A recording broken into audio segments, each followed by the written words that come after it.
Careful with that one. George W.B., it's on order for Miramax. How come his mouth doesn't move? Because he doesn't talk through his mouth. Welcome to episode 22 of the Jonathan Creek podcast, where strangely, George W. is not the most offensive person in that clip. No, I think the mention of Miramax is concerning enough. Yeah. Nowadays, and also then, but shh, apparently. How are you? I'm very well, Gerry. How are you? I am good, yeah. Yeah? Yeah, alright. Would you say splendid? No, I wouldn't go that far. Sub-splendid. Sub-splendid, but still above rotten. Good. That's a good sort of window to fit into, isn't it? In there somewhere. What do you think of this week's episode? I enjoyed this week's episode. Yeah.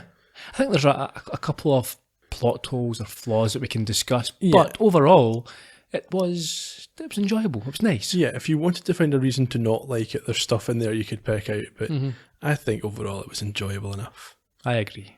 Any words of wisdom, any news you want to broadcast, or should we just begin? I don't think news. No. No? No Messages? Oh, Requests? Or... it's been many months. We gave up on the whole social media advertising on the podcast, didn't we? Clearly. People can still find us at Creek Podcast. And they do. They do on Facebook and Twitter. We've talked to folk there every week. Uh-huh. And they still participate in the chats over at jonathancreekpodcast.com, which we enjoy very much. We certainly do. Keep it up. Absolutely. Thank you, guys. Okay. With that out the way, do you have a summary? I do. Crack on.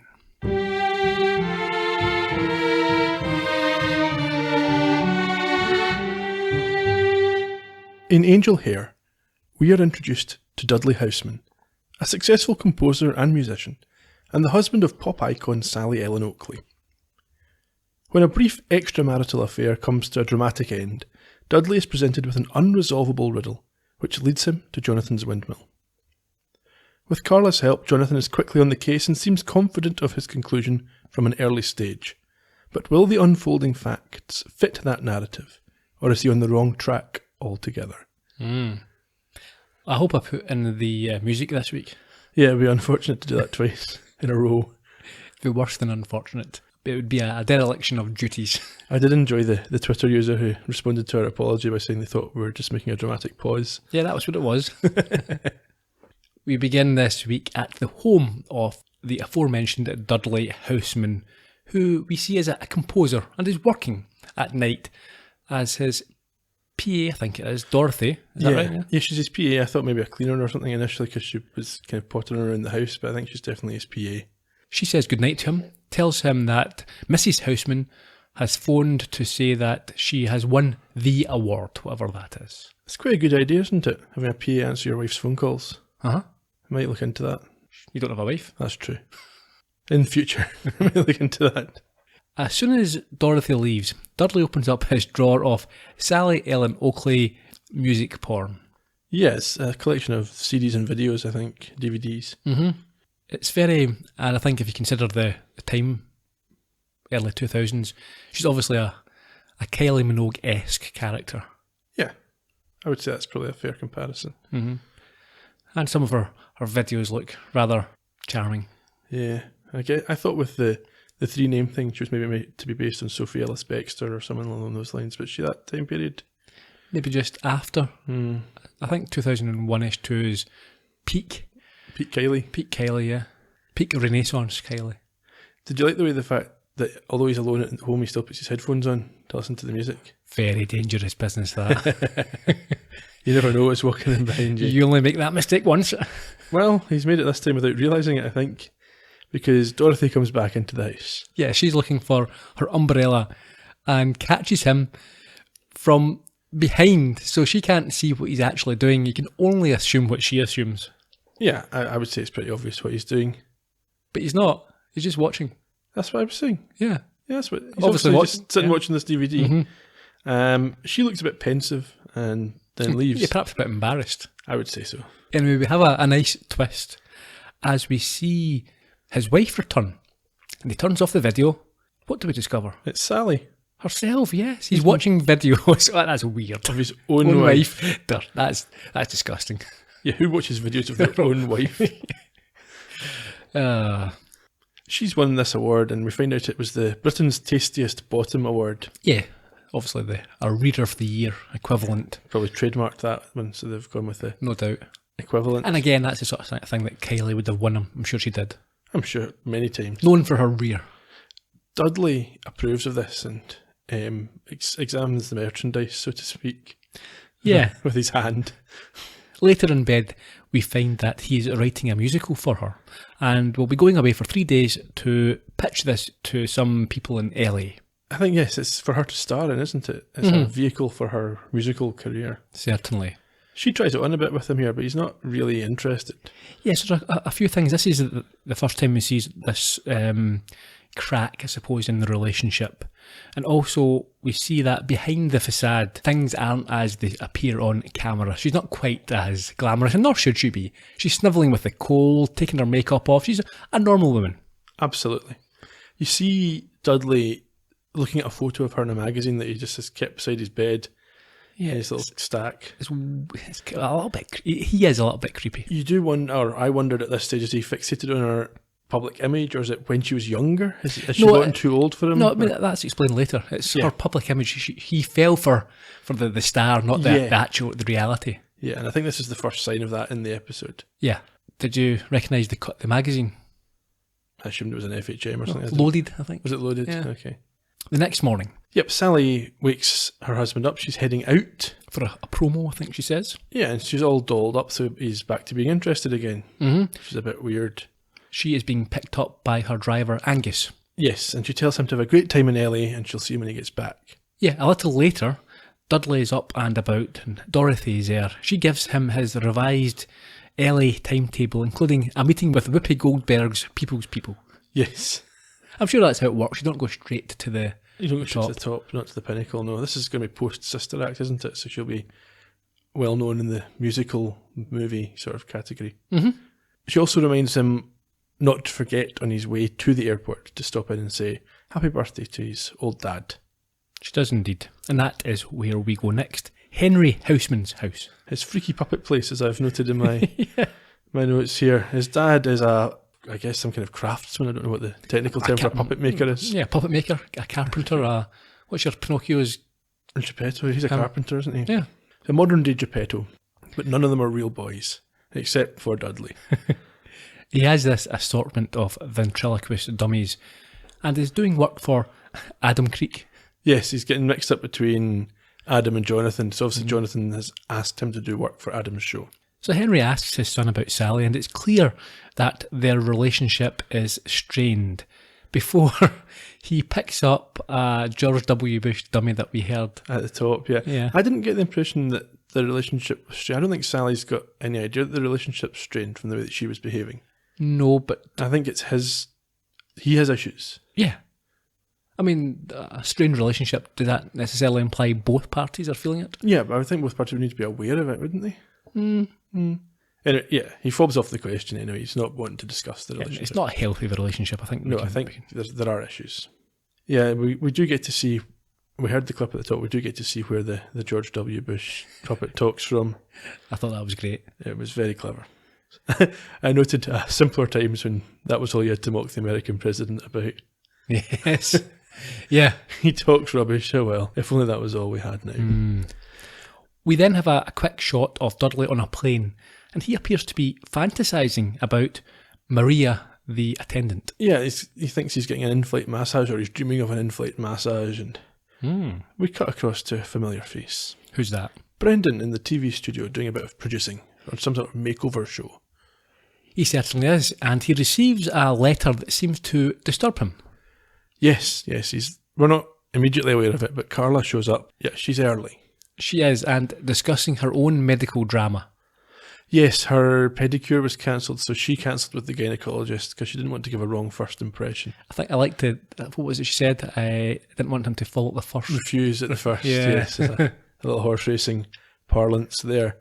You can see that Brendan's unhappy. Something in this letter is shaking him to his core. Yeah, so she gingerly asks if it is the results of the test, and Baxter nods. However, it is not about his prostate, but what?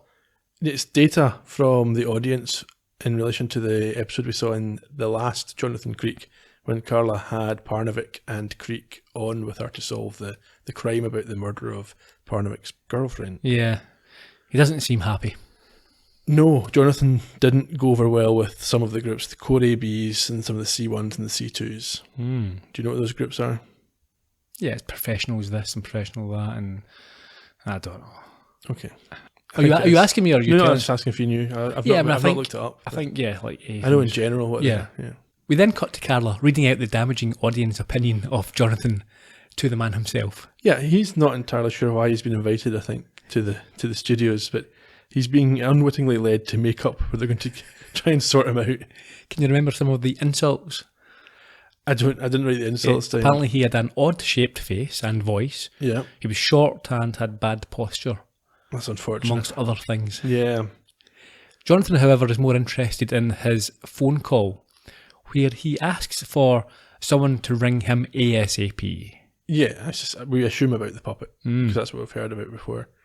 In makeup, where he is led, Brendan is waiting. I don't know why he needs makeup as a producer, but he's there getting done over and has some good news. What's that? Despite the poor reports on Jonathan from the audience, the network likes him, and they've ordered 26 shows on impossible crimes for this autumn. Yes, well, I think that even though people didn't like him, it transpired that, as is the case in reality, people love true crime. Of course. Brendan has a fantastic idea to increase audience engagement in the show. Yeah, what's this? He wants to drive up the sexual tension between his wife and her ex-boyfriend by implying that they're sleeping together without ever confirming it on screen. Yeah. Now, for someone, obviously, Baxter is a smart guy. He's got his finger on the pulse. He's not an idiot, Absolutely not. but he seems to be missing some very obvious signals. I don't know. I think he's just secure in his relationship. I don't think he's got any concerns about Carla and Jonathan. She's told him about their relationship. Yeah, He wasn't listening. You're saying that would be fine if that was the case, but it's not the case. There are signals, and there is certainly a tension. So it's all very well being secure and comfortable if that is in fact the case, but it's not. I don't think he's concerned. Yeah, I know he's not. That's what I'm saying. He's missing I the don't think he he's should any be reason to concerned. be concerned. Oh, there's definitely a tension there. You think? Yeah, I think it's just unresolved issues. maybe. And it's too late anyway, because she's married now. Oh well, that's As if we're off the market. indeed. Baxter then pops off with who? Michael Grade. Yes, making a little cameo. So we're assuming this is the BBC then. Michael Grade worked for both, I believe. Did he? Okay, because it still doesn't make sense that they would do a competitor to Crime Watch if they were the BBC. Yeah, no, I think he has flitted between both organisations. Okay, keeps the confusion going in relation to who this production company is. Anyway, Jonathan at that point is left by Carla with the makeup lady to try some stuff. Yes, Pam. And before Carla leaves, she gives her condolences to Pam about her dog. Yeah, who died 2 months ago or something. Was it along 2 those months? lines. Okay. Yeah, well, Carla is acting as if it's recent, but once she's gone, Pam reflects it, that happened ages ago, as if I'm over that now. Jonathan seems instantly taken with her when she dismisses the focus groups he tells her about. Yeah, and the way that they threaten to reduce us all to intellectual cripples. They then discuss his new trick involving sawing the dummy in half, and how he has asked for what? Well, he's asked for 12 feet because they have to dispose of some, or they might lose some. Yeah. And at this point, he's talking to Mr. Houseman Sr. on the phone. Yes. He's calling to confirm that the dummy itself will be ready and that there are indeed 12 feet. Yes. The immediate assumption is he's going to have misinterpreted this, and when we cut to the carpentry studio, he has indeed misinterpreted. This is one of the shots of the series. Yes. A great visual. There are several times when this dummy provides some fantastic visual humour. Jonathan asks him to just leave it at the windmill if he's out. Oblivious. Yeah, I think this is the type of comedy which makes Jonathan Creek stand out. It's a little bit off the wall, a little bit surreal at times. It's very good. Yeah. You wonder, they must have actually had a dummy that size made for this episode. Yeah, and they must have had the dummy made with the talking arse. Yes. And that wouldn't have been, it's not something you throw together in 5 minutes. No, you won't find that lying around. No. Mr. Houseman must have done it for them. Wonder where it is now. Well, interesting to find out, wouldn't it? Mm-hmm. So anyone knows, phone up. I mean, I'm assuming they wouldn't have thrown it out. It's probably in some warehouse in the BBC, some lock-up. Yeah, or maybe David Rennick's got it in his personal memorabilia collection. Anyway, relieved that things seem to be going to plan, Jonathan invites Pam out for a sandwich. Yes. Where do they go? We see them in the park, and the death of her dog comes back to mind as she treats Jonathan like some kind of puppy. Yeah, we have a montage of Pam and him bonding. They're not really bonding though, are they? She's throwing balls for him to fetch, ruffling his hair, making him roll over and stuff like this. It's all very on the nose. Yeah. Who else sees this? Well, Carla's watching from the car, and I don't think it's lost in her either. No. Over to the windmill for the first time this week, and Jonathan returns to be faced with what? Well, first of all, he's got some schoolgirls laughing as they pass him on the way up the path. And his cleaner Mavis comes out as he notices the 12-foot dummy sitting perched on the first floor balcony of the windmill. It's very creepy, isn't it? I love it. Yeah. It's great. But it's something like, it could be in a horror movie. If the tone changes just slightly. Like the puppet of Goosebumps. It's like Yeah. that one, yeah. Mavis reaches Jonathan. He asks her what is going on. Yeah. And she explains that Mr. Houseman is waiting inside. However, it is a shambolic looking Dudley and not his father who wants to talk to him. Indeed. But we don't find out about what, because where do we go? Harley Street. To Carla's gynecologist. And as he leaves her to get comfortable, she is shocked to find a copy of what in his briefcase? It's a rap CD. Okay, can you remember the band? It's a CD by Booty Posse. One of your favourites, I believe, Ian. Absolutely, called Hose in the Hood. And it makes you think that they had a middle-aged white guy design a rap album. Yeah. That's the immediate impression that I got. Yeah. What words do the black kids use? Fairly cliched. That sort of thing, yes, no, it's terrible. Carla is gravely concerned at this development. Yeah, I mean, if someone is messing around down there, you want them to have a modicum of respect for the female form. Yeah, I mean, I think messing around maybe isn't a fair phrase to use for the work of a gynecologist, a medical professional. Okay, poking around. Working? I don't know. Okay. Anyway, Inspecting. yes, you can understand why she's concerned. Yeah, it must be sort of off-putting. I would have thought. Back to the windmill. Yes, Dudley has a macabre, impossible tale to tell, but it's in no way macabre. No. Does he say that? Yes. Okay. Either I've interpreted him, but I'm pretty sure those are his words. Are you sure? Why would I have written it down if he didn't say it? Okay. I'm going to go with, yes, he says macabre, impossible, and someone can correct me if I'm wrong. Fair enough. Yes, he has this story about a woman who has had her hair cut off and then regrown it in the space of 48 hours. It doesn't sound like a mystery with the most serious of consequences. No. But it doesn't have to. I mean, I think if you have that type of mind, the mind that Jonathan has, Yeah, just curiosity. something you can't explain might pique your interest. Did you like the title that the Sun had bestowed upon Dudley? Remind me. He was the luckiest bastard in Britain around the time that he married Sally. But he makes the point here, and we talked about this briefly earlier on, that Sally Ellen Oakley, the public figure, doesn't exist in real life. Yes. You think he would have figured that out before he married her, or known instinctively as an adult. Mm-hmm. But anyway, he didn't. And he also goes on to explain that on his flight to LA, he met Marie, or is it Maria? Maria, who we saw earlier, and started a torrid affair with Dorothy, his PA, reluctantly covering for him. Yeah, she was concerned. She didn't like the fact that this Maria was getting involved. She could have been after his money or anything else. Yeah. So the supposed fantasy we saw was in fact reality when he was on the plane. Yeah, it could have been, or it could have been. I think it was. I can't remember the timings and everything. Mm-hmm. Yeah. However, Dorothy is suspicious when she finds a package addressed to Dudley in Maria's suitcase. Really? Why would that in any way signal, be a red flag? I think it's the weird handwriting as well as the fact that it's a package.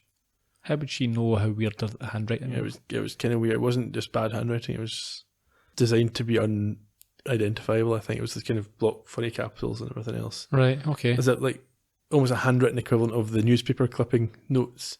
Mm-hmm. Anyway, he gets caught when Sally arrives home early. Yes, but he comes clean straight away and explains the whole thing to Sally, who attacks Maria. Yes, she ends up dragging her by the hair down the garden path and throwing her out. Yes, so she leaves, and as they return to the house, Sally starts to lose it with Dudley. Yes, and things take a turn when she discovers the envelope, which contains what? A videotape, a retro VHS, and some hair. Yeah, some blonde locks, and this tape is a ransom demand for £100,000. Scam, obviously. Clearly. They go on to prove that they mean business by using scissors. This is in the video. Yeah. To cut off this piece of hair. That's not how you show that you mean business. You cut a finger. You finger an ear or something, or you do something, don't you? Here's some hair that give us the money or we'll cut off more hair. Other hairs. I Yeah. don't know. Yeah, there's not really any threat there, is there? This hair doesn't grow on trees, you know. Yeah, yeah. Sally is understandably unsympathetic before Dudley tells Jonathan what he thinks. So, as usual, Dorothy had it all figured out. What was the phrase? Copulate her way into my wallet. I mean, obviously, she got together with this guy and rigged the whole thing. I mean, short of hacking off her ear to send to me, they'd gone out of their way to make it look real. Tape would go in the post, maybe today, tomorrow. I end up shafted for $100,000. Literally. Okay, so that was a narrow escape. Meanwhile, I've messed up my life, my marriage, and somehow I've got to pull it all back together again. But the $64,000 question is, how did her hair grow back? Well, that Radio Times, I've checked. It was only printed 2 days before. And when Sally was dragging her down the drive, I mean, for God's sake, it was coming out at the roots. It was like it was absolutely for real. Both times. Yeah, how could it have been? I tell you, Mr. Krieg, I need some answers. Or I completely lose touch with reality. He's quite a pathetic character in this episode. Yeah, we don't really learn how he came to know that Jonathan is interested in this sort of thing. I guess maybe he's got a public image by now. Mm-hmm. But back at his father's workshop, he didn't seem that aware of them. No. When his name came up. Anyway, that aside, I don't know why he thinks Jonathan would care. Also, it's not like this guy's a nobody, like a fan who has suddenly bumped into her in a club and been whisked away to this world. He's a successful composer. Yeah. I'm sure that over the years with his money and his wealth, I mean, he's been asked to hand over $100,000 and he basically admitted he would have done that. So he had $100,000 lying around to pay. Big house, he's going to LA to pitch things. He's not the type of person who, I don't know, he's not some sort of sad sack fan who's found his dream girl. He'd probably have the opportunity to date lots of young lovelies. If he chose. Yeah. The other thing is that this mystery is irrelevant really to anything, because no matter what they find out, how it was done or if it was done, it's not going to change the fact that he cheated on his wife and that he's got to repair that relationship. She's not going to care if he can say, oh, but look how we've... Yeah. It doesn't matter. It's just, I think he's maybe trying to not deal with things for a while. Maybe focus on this problem that you can identify and lay out. To be fair, his only crime is trying to love too many. Too many people. Another one. Yes. Norman. It's nonsense, isn't it? I suppose you're meant to feel sorry for this guy. He is pathetic, but again, he's just cheating on his wife. Yeah, no, I don't. Yeah, it's not in any way sympathetic. She seems feel bad fine for her. She was perfectly kind and nice to him. Yeah. I mean, there's a hint with her driver when he picks her up that, oh, maybe they're a bit too friendly, but there's never anything shown that shows that she's misbehaved. No, but we find out later he's gay, I think. Yeah. I mean, she's not done anything wrong at all at any stage. We're back over to the TV studio where Jonathan is showing the video to Carla, Baxter and Pam, and she is able to rule out the use of a bald cap. As a makeup specialist. Yes. Strangely, Jonathan is puzzled by why they didn't send all of her hair in the envelope. I didn't think that was particularly strange. So the reason that he brings that up is because it's been worked backwards. So when we get the solution, we find that he wasn't meant to cut all the hair off. Yeah, But it doesn't matter, yeah. And it's not a conclusion you would jump to. no. And this, I don't know if you remember, he was being fed a biscuit and then having his head rubbed by Pam. And More dog-like behaviour. Baxter puts his skills or his resources to good use by taking away the video to be analysed by the techies to make sure there is no video photoshopping involved. And with a smile, sets him and Carla off on this new case. It's worth pointing out that last scene isn't included on Netflix. No, I think you had to rewatch it on the DVD because we discussed this. In the Coonskin Cap, the same thing happened a couple of times. There's 2 scenes, I think, where I said initially, that's not there. Yeah, so if you are watching this on Netflix, in between the windmill and the car, there is a TV studio scene that we just discussed there. Yeah, it's quite important because it answers a question that I had. That I actually asked you about the first time I watched this through. Why are Jonathan and Carla getting involved in this? Yeah, and the reason is that Baxter, as the producer, has told them to get involved. Yeah. Yeah, it's actually quite if you're cutting out scenes, it's not the best scene to be removing. No, absolutely not. Anyway, Yeah. where did you go next then? To the car where Jonathan thinks Carla's mad at him for going out with Pam. Yeah, there's this now common tension between the pair of them, especially after Carla claims that Pamela is using him because she's in the rebound from her dog. Jonathan doesn't appreciate that suggestion. No, and so changes the subject and suggests that the solution to the whole case may be a piece of laughable deception and can't believe that she hasn't sussed it out. So is he saying here that he knows how it's done already? He's already finished the game. We could literally end the episode now if he didn't want to annoy Carla. Yeah, and this is one of the flaws in this episode if you're looking for it. Yeah, there's no drama. It's a bit of Jonathan, I've got to say Jonathan magic, but Whatever you want to put it as, the fact that, there's nothing new for him to find out. no. I suppose he's trying to prove it now, so... Yeah, I mean, he actually says he knows the how, but not the who or the why at this point, so I suppose... Yeah, there's more detail to fill in. Yeah, but he does tell her to consider the sheet that was placed around Maria as her starting point, so he's giving Carla a pointer here. Yeah, and she doesn't want him to tell her. She wants to work it out for herself. And she ends the conversation by putting on Hose in the Hood. Yeah, we are presented with the delightful tunes of the... No, it's the Booty Posse. Yeah, the Hose in the Hood's the name of the CD. Was it? Okay. Yeah. I always get mixed up with that. And their second album. The difficult second album, yeah. Hose in the Management Office. Back over to Dudley's house. As they pull up at the gate, Jonathan tells Carla to stop and gets out to look around. Yeah, he's concerned. Maybe his theory is in danger of being broken here. Yeah, when he sees open fields, but he does seem happier when he finds tracks on the ground and a broken branch. Yeah, did you think Carla was walking funny in this scene? Can't remember, but perhaps she was wearing high heels and... No, she seemed to kind of twist, I don't know. Maybe it's just my imagination, but she kind of looked like she was hurtling around in a weird way. Are you, I don't think anything to do with the gynecologist. All right. I assume not. But she seemed to be kind of swinging one of her legs funny. I don't know. Maybe it was just my imagination. Inside, Dudley and Dorothy show them around as Sally comes down the stairs with her suitcase. She's in no mood to speak directly to her husband. No, she asked Jonathan to, but it's the whole schoolyard thing of tell him that. Yeah. Dudley begs her not to go and offers her a smack at his face instead. Free hit, which she takes up but still leaves. Mm-hmm. She's got no interest at all in this mystery that Jonathan's looking into. She doesn't care, and quite rightly. As you mentioned, it doesn't really... how it was done isn't a concern of hers. No. Inside, Jonathan looks out at the scene of the fight between Sally and Maria, and Dorothy mentions the possibility of a lookalike being used, that as a possible explanation. Don't think Jonathan buys it. No, it was too accurate. I think did they not already mention, or he mentions at some point, we all agree it was her. Mm-hmm. So, what does he find? he finds a little bit of insulating tape under the radiator. Yeah, what's different about it? It's got a perfectly square corner cut from it. You've got an issue with that, haven't you? Nobody would do that. Yeah. If Well, we can get to what they did with it later, and you can bring that up. Okay.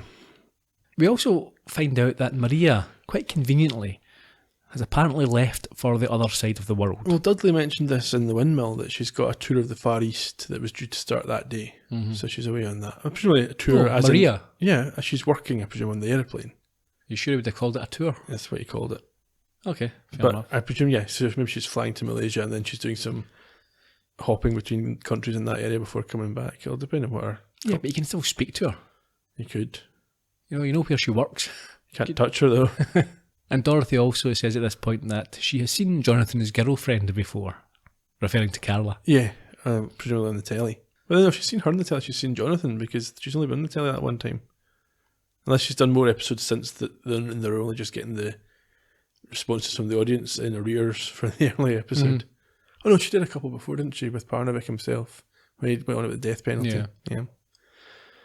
Anyway, the point being is that even she can see this.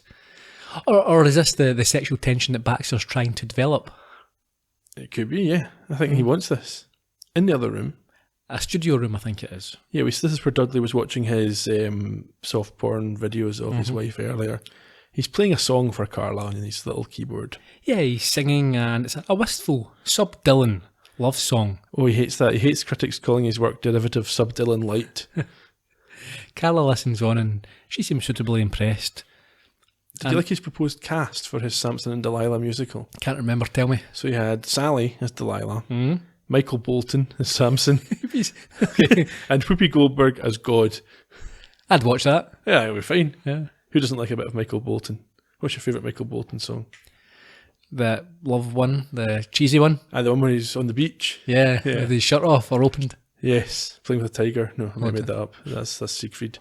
Anyway, Carla quite likes his romantic lyrics because it's very different to what some people listen to. And she pulls a CD from her jacket.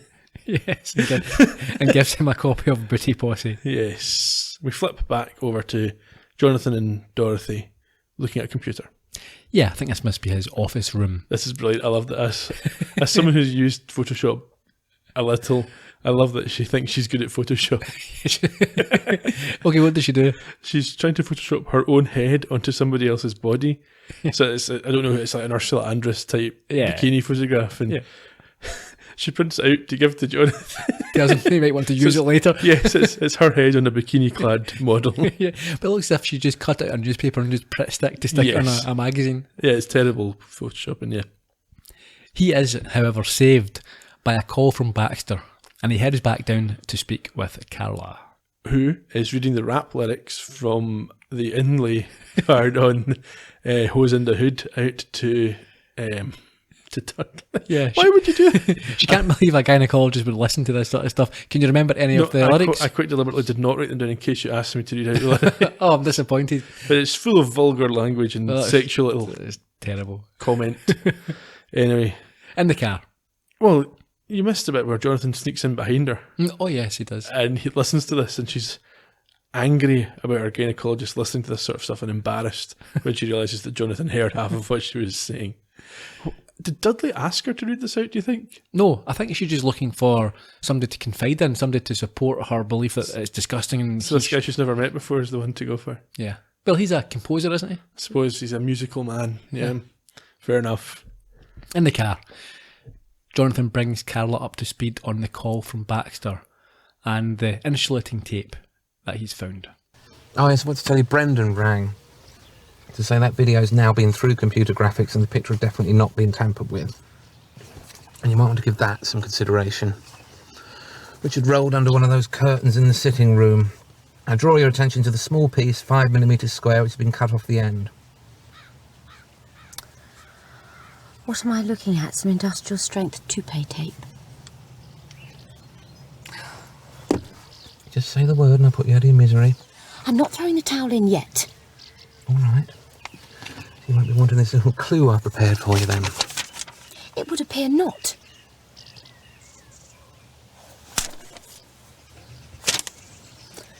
How many seas must a white dove sail before it can sleep in the sand? Go on. How many roads must a man walk down before you can call him a man? Blowing in the wind. Yes. And what's it supposed to be telling me? If I told you that, it wouldn't be a clue, would it? A little later, we see Carla dropping Jonathan at the train station. Yes, and with a look of devilment in her eyes, she inquires as to his plans with Pamela that evening. Okay, is that what it was? Uh-huh. I took it as she just asked him what his plans were and misinterpreted what he was saying. No. You think she's planning to... Okay. Fair enough. In Carla's house that evening, as Baxter cooks the meal, she rereads the Dylan clue and tries to work it out, but is not getting anywhere. Until what? Well, she asks Brendan for his input, and he quite insightfully says that the lyrics are the wrong way round. Indeed. Although that doesn't help her too much. No, so she decides to leave. Yeah, well, a very understanding Baxter then doesn't have a problem with her going to Jonathan's house. Well, he's in the middle of cooking. Yeah. I'd be furious. Yeah, at least wait, have your dinner and then go. How ungrateful is that? He's sitting there slaving away over dinner. Yeah, I mean, she says it's, it'd be useful to kick around the clues. Although she does appear to be, or feel a little guilty as she skulks out. Yeah. I mean, you don't take Brendan for someone who is naive. No, but that's my point I made earlier. I think there is more to it. This isn't unresolved. She wants to be with Jonathan. She's happy to ditch her caring, cooking husband to go and hang out with Jonathan. Yeah, I mean, you say caring, half the time he's on a phone call and not listening to her. Yeah, still. You can imagine nowadays he'd be the guy who's sitting there and he's got one earpod in listening to a podcast while his wife's trying to talk to him on the sofa. Maybe the Jonathan Creek podcast. You like to think so. Hello, Mr. Brown. Before we go to the windmill, though, we stop by Dudley's house. We do. He is very drunk and depressed and is watching videos of his wife again. What does he do? He phones her, I think. He gets very drunk and phones her and accuses her of being with Angus. Well, I think firstly he begs her to come back. Yeah, he's very pathetic at this stage, but she's not having it. She says there's nothing more to discuss. Although, we should say, they're both in tears, so she obviously feels something. She's not totally dismissed him and is cold and heartless. She's been hurt. Absolutely. Of course she has. Yeah. He's betrayed her. Mm-hmm. It turns out, in fact, that she's with his father. Yes, she's not with Angus, as he is in Chicago at the moment. Yes, they'll come back. Yeah, but he's not interested in coming back or even talking to Dudley. But as you rightly said, yeah, the camera cuts, the camera pulls back and we see that she is with his father. So there's obviously a good relationship there. She gets on well with the father-in-law. Yeah, and I think is it at this stage that he explains that Dudley's a good sort of fellow? No, later on. Later on, yeah. Yeah. Anyway, we go back to Dudley, who's now off the phone, and asks Dorothy to drive him somewhere. Tells Dorothy. Yeah, why is she still working at this time of night? It's interesting that the solution, which we'll get to, it's been easy and lazy to write it as her being in love with Dudley herself. Yeah, and chasing off others, or maybe trying to get rid of both of them. Mm-hmm. Lying about when Sally was due home and stuff like that. That would have been a twist there. Yeah. Anyway, where does Dudley head to? Angus's house. Yes, he is drunkenly knocking on his door, but is surprised when Angus enters from the main entrance. Yes, was Sally lying about him being in Chicago? Well, that's it. He thinks he's caught Sally out in a lie until Angus confirms that, no, he was in Chicago. He's just come off stage. Yes. Dudley insists that Angus opens the door so he can take Sally home. He knows about the two of them and finds it unseemly and disgusting. Yeah, these mucky goings on. Unfortunately for him, halfway through that, Angus' boyfriend has come out and has taken this rant about Angus' behaviour with Sally to be a homophobic tirade. Yes, and gives him beats him to the ground. Which is probably fair enough, although that wasn't what he was actually saying. He deserved that. I think he did, yeah. Back to the windmill. Carla again arrives in a downpour. I've seen that before. Yes, she seems to bring it with her. Lets herself in, and at the same time we get a brilliant shot of the windmill blade moving around and hooking on to the head of the giant dummy. Yes. Obviously it's waterproof if it's been left outside in this weather. Yeah. And maybe it doesn't fit inside. That wouldn't.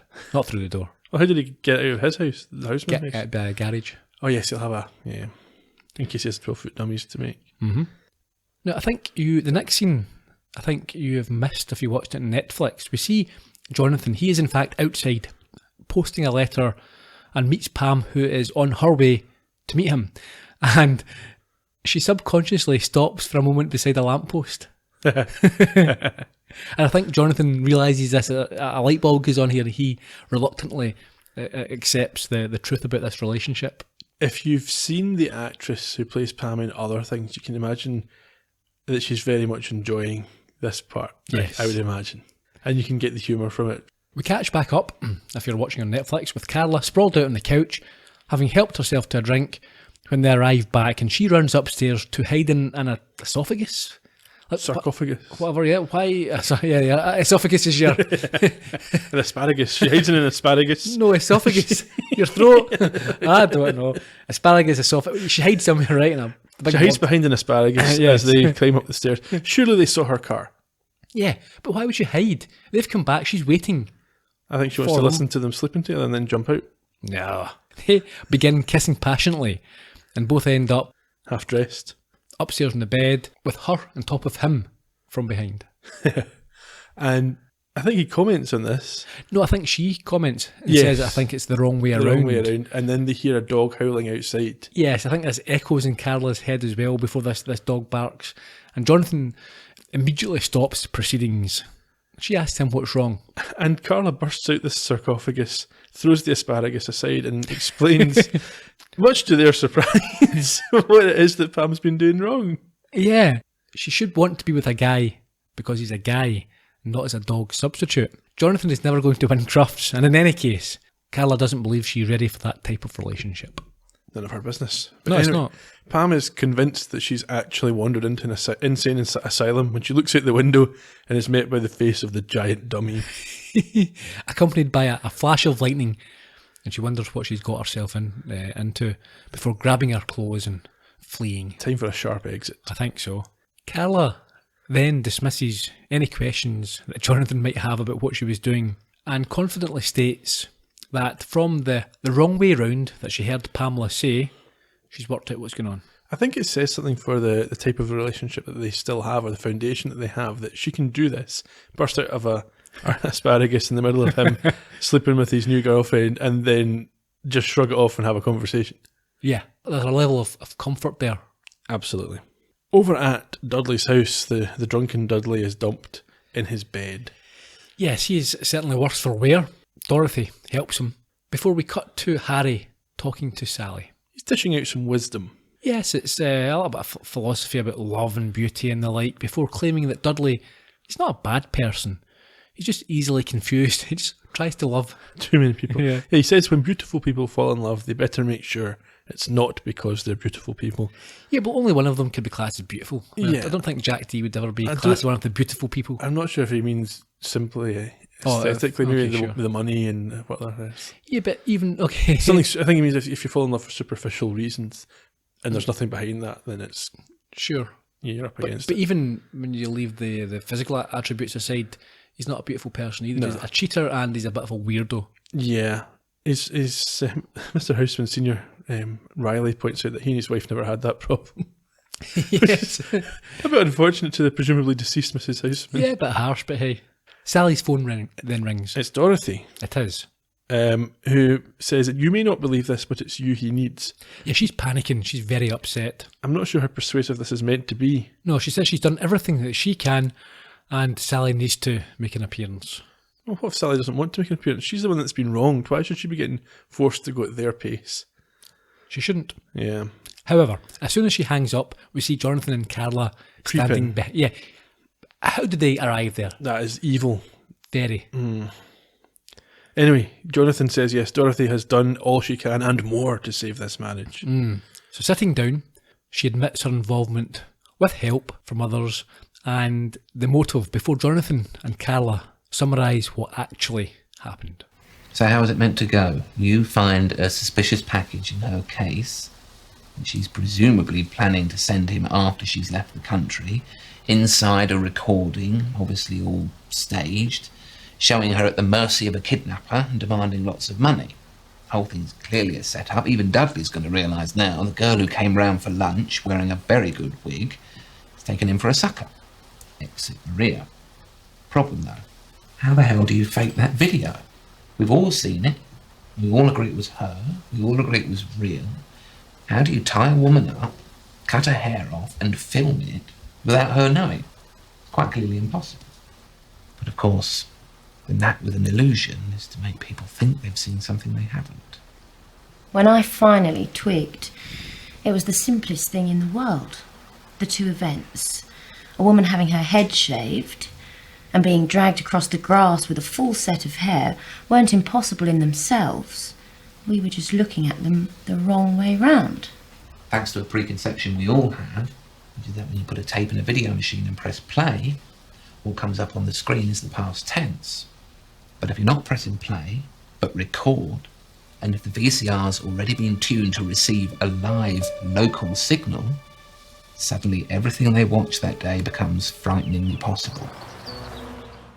Okay, so via flashback, we then see what happened. The problem with the hair and the reason for the gown and the need for the black tape. Now, Ian, can you explain? And I think this is, again, one of the little flaws that if we wanted to be nitpicky, we could pick up upon. I mean, the technical aspect of this, getting this live signal broadcast in such a way that it's being recorded on the VCR, I don't know that that's reasonably How would Dorothy achievable. do that? I mean, we don't find that she's, we don't hear that she's any great skills in electronics. Unless she's hired people who are part-time electronical or TV engineers and part-time kidnappers.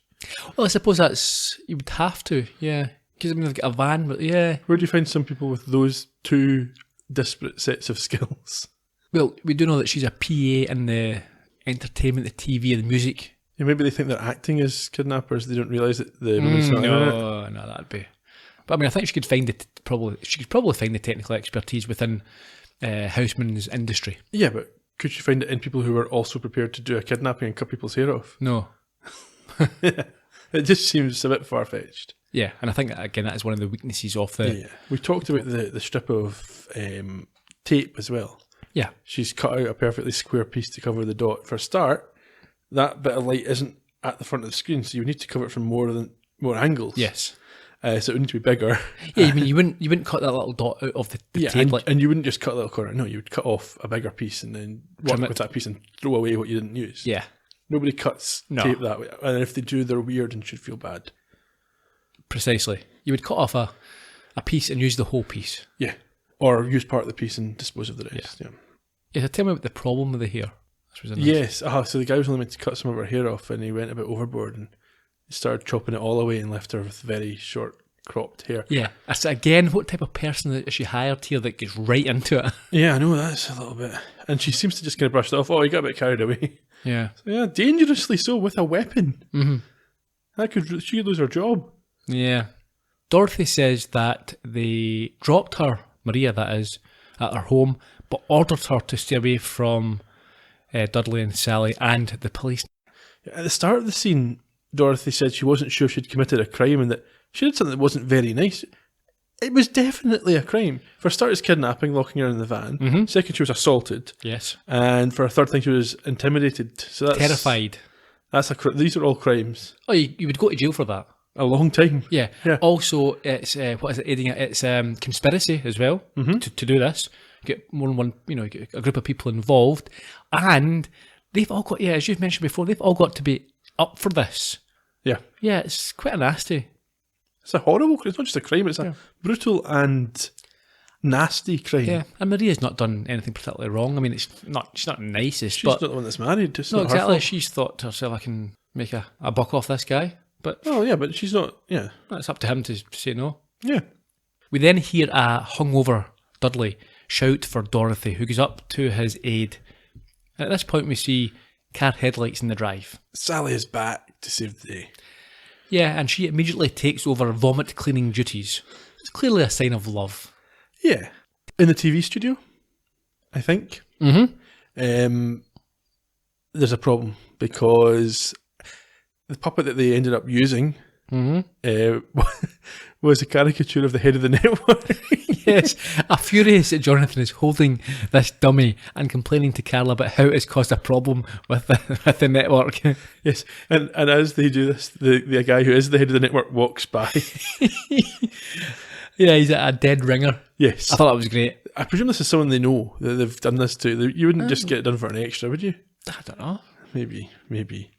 Anyway, Jonathan has saved a magazine clipping for Carla, an interview with a guy from Booty Posse. Yeah, turns out that her gynecologist is in fact the stepfather of this posse member. This leads to a moment of regret for Carla. Yes, why? Because she sprayed this man as a sexist peg on the side of his car. I mean, that's a bit harsh. Even if there wasn't the family relationship and that was just his musical taste. Yeah. It's up to him. I mean, It's not some sort of underground stuff. It's a CD that's been bought from Imagine you were HMV. held responsible for the lyrics of every song you liked. Oh, that'd be... It would be quite challenging. My car would never be out the paint job. Yeah. No, that's the thing, isn't it? It's quite unacceptable by Carla. Yeah, and the episode ends where we see Jonathan's learned a bit from his time with Maddie, because he makes this sarcastic comment and then ducks as Carla swings for him. And misses, obviously. Yeah, so there we have it. That was a good episode. Yeah. Kind of frothy, like there wasn't any real consequences or anything, but it was good. It's fun. Yeah, I agree. So unless you're looking as we are to pick holes in it, I think this one would have washed over you very pleasantly. Sunday night entertainment at its best. Yeah. It was first broadcast, actually 2003, a little bit later than what I'd suggested earlier, the 8th of March. It was once again directed by Christine Gernan. Some very famous guest stars. We'll start with Jack D, who was born in 1961 and he's a stand-up, a TV host, an actor, amongst other things. Very well known for Lead Balloon, Silent Witness, Dale and Pasco, Kingdom, Power, Monkeys, Bad Move and Josh. As himself, he has starred in The Jack D Show, Shooting Stars, Have I Got News For You, Nevermind the Buzzcocks, QI, The Apprentice, You're Fired. I think he was a host there. And also the John Smith's ads in the UK. Yeah, he also won Celebrity Big Brother, the first Celebrity Big Brother. He did, and was Perrier nominated at Edinburgh in 1991. Interestingly, I didn't know until this point, but I think you had mentioned that you were aware of it. He's only 5'6.5". It's a wee man. It's a wee man, yeah. I thought he was bigger. I'd always pictured him as being if you'd asked me to guess, I'd have said, yeah, touching 6 foot, you're 5'11". Sort of. Do you know what I bet he'd love? I bet he'd love it if when his fans meet him, they patted him on the top of the head. He'd probably think that's great. We should do that. We should do. Everyone do that if you meet Jack D. Absolutely. I've actually got a wee bit of trivia, Jack D related. Go for it. Alan Davis, asked about this episode, said that he thought the role that Jack D had was perfect for him because he was dour but also bright and creative. But apparently, Jack D was originally meant to play the part that John Bird had in The Three Gamblers. I could see that working. And I think apparently David Rennick was always very keen to have him on the show. He admired his work. It's a good choice. Fits well. Yeah. I've just finished reading listening to, I should say, autobiography. Unfortunately, it stops just before he makes it famous, or just as he's making it famous. So there's no talk of his professional career or any TV credits. But what I did find interesting and timely was that as a young boy, he used to play the part of a ventriloquist dummy sitting on his big brother's knee. That's appropriate for this episode. Yeah. Dorothy was played by Sophie Thompson. She was born in 1962 and is known for EastEnders, Detectorist, which I've just recently started watching and I think it's fantastic, Jericho, Harry Potter, Eat, Pray, Love and Nelson's Column. An Olivier winner in 1999. She is the younger sister of Emma Thompson, who she has appeared with in all of the Harry Potter movies. You say with, I mean, they don't spend a huge amount of time on screen together, if any. No, I don't mean that. They were both in them. Yes. Okay. Emma Thompson wasn't in all the Harry Potter movies. Her character doesn't show up until the third one. Okay, it must be then, I've only watched the first two, I think. It must be that every time they've appeared together. Okay. She's married to the actor Richard Lumsden, who she met on the set of Sense and Sensibility, as did her sister who married Greg Wise. So they both married people who they met on the set of that movie. That's quite nice. Yeah. Wee bit of trivia about her as well from Alan Davis' mouth. Go for it. He says that they were particularly pleased to have her on the show. She's one of his favourite actresses, funny and talented, and always in work and respected. And then the quote that I read says, immediately after saying she's always in work, he says, I hope she is anyway. I haven't seen her recently. Sounds a bit harsh. That's a bit unfortunate. Yeah. I love her. I don't know what she's doing lately. Caroline Carver played Sally. Born in 1976. You may have seen her in The Last Train, The Royal, Today, New Tricks, Holby City. She's married to Kenny Doherty, who on screen she has played both his wife and sister. That's a bit creepy. Yeah. Sister wife. Sister wife, yeah. Whoopi Goldberg movie. Back in the Bad Habits. Trevor Peacock played Harry Houseman. He was born in 1931 and the father of Daniel and Harry Peacock. We've discussed Harry before. I've mentioned Daniel as well. Do you remember Harry? Explain. He played Floyd in The Three Gamblers. Okay. Now, at the time when we discussed Floyd, I hadn't watched Toast of London. He's in that as a Ray Bloody Purchase. That is fantastic. I'm really enjoying that at the moment. That and The Detectorist are two shows that I've really enjoyed lately. Certainly recommend it. Anyway, back to Trevor. He has starred in The Vicar of Dibley, Underworld, Neverwhere, The Bill, EastEnders, Casualty, Dodgem, Wish Me Luck, Born and Bred, and The Old Curiosity Shop. It's great in The Vicar of Dibley. Never watched it. No.